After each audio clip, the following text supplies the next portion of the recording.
I see confidence as one of the key elements that will define the shape of a woman's career.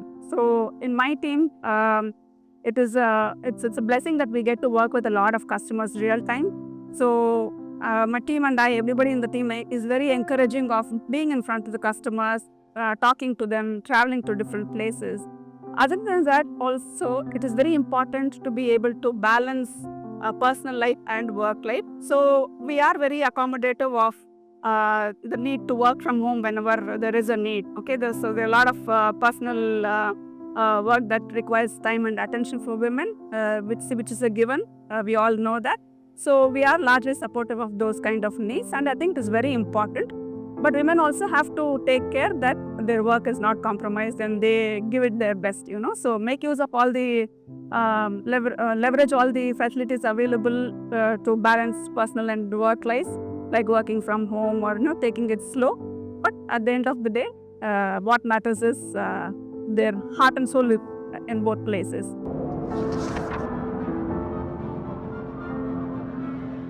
Women should learn a few things before they enter into a corporate setup or maybe any industry which is mostly dominated by men. Number one, it could be the art of saying no, where, when and how. That's very important for us to learn. And also to the men out there who have prejudiced thoughts, basically when it comes to hiring, since I'm also a part of hiring, we have faced this a lot. Whenever we hire a woman, men might come out with the idea of saying that she's a woman. She can go in for maternity break. She can take a lot of leaves when she's getting married. Or after marriage, after having kids, she might take a break to take care of her children or maybe for any reason for that matter. So I think we should break this stereotype somewhere and strike a right balance.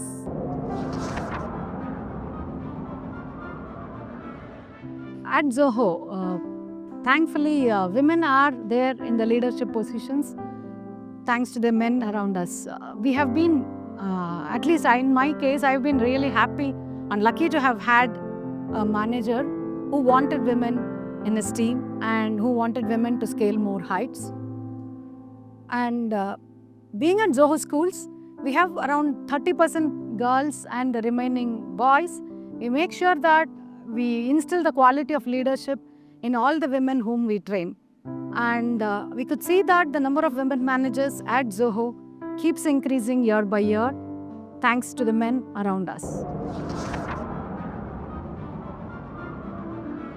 Regarding social media, one of the good things that it has done is that it has brought a lot of women whom we would otherwise not hear of to the forefront. Women running small businesses, women who are artists, women who are doing a lot of great things. They've brought those people, social media has brought those people to the forefront, and you're able to hear about them and you're able to interact with them also in a lot of ways. So in that sense, I think it's opened up a lot more opportunities for women. But at the same time, there's also the other side of it where we're still not perceived general equality fully as a society. So there's always backlash for what women are doing, and that backlash also gets exemplified with social media. There are lots of people commenting unnecessarily. There are lots of people taking out their hatred on women in a lot of ways on social media. So whatever we see on social media, one thing is to take it with a pinch of salt, and the other thing is to make sure that we're not spreading any of the hate on social media, particularly towards women.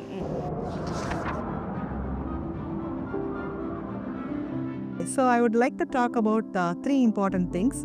One is, it's called the acronym ASK, ASK, attitude, skill and knowledge. So talking about attitude, always try to maintain a very positive, proactive attitude. And skills, it's not important just to develop your core technology skills. Equally important are your communication skills and your soft skills. Your personality development also plays a very important role. And always try, technology keeps changing at a very, very rapid pace. So it's very important to keep ourselves updated with the current trends. So always be a lifelong learner. Try to enhance your knowledge by being a lifelong learner.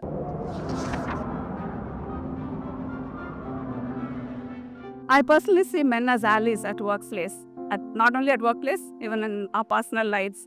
There is a lot of unconscious bias associated. Okay, so one suggestion or one request to all the male mentors out there, all the men out here, would be to shed that unconscious bias, be inclusive based on merit. Okay, so we should encourage a culture of merit and not just let it not be about diversity quota, so that actually works against women. Women should be acknowledged for their skills and encourage them to ask and engage in discussions. A lot of times, not just women, even I find a lot of men reticent too, but this is more seen in women because of, again, there is this syndrome called, there is this imposter syndrome that women suffer from more than men.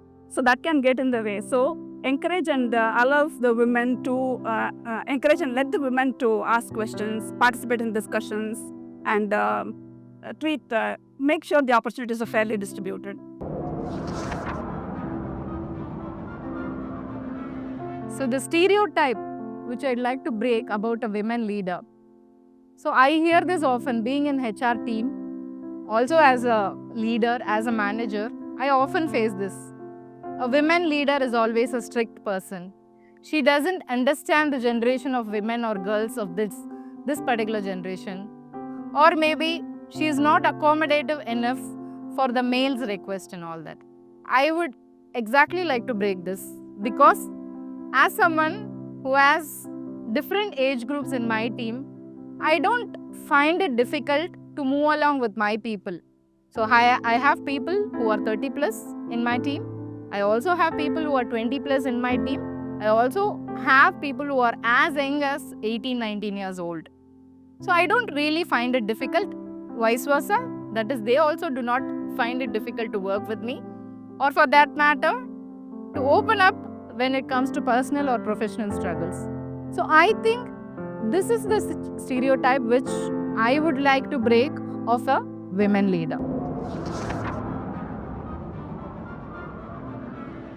I think one book everyone should read is We Should All Be Feminists by Chimamanda Ngozi Adichie. The book is significant for a lot of reasons. First thing being, this is a woman of color who's faced a lot of persecution on her end, and she's written the book in order to help other women come out of it. Secondly, there's a lot that she focuses on about breaking gender stereotypes. And I think that's extremely important because a lot of the perceptions that we have about ourselves as women has also been shaped by patriarchal norms. So this book is significant that it talks about breaking those norms and building perspectives as women, for women and for ourselves.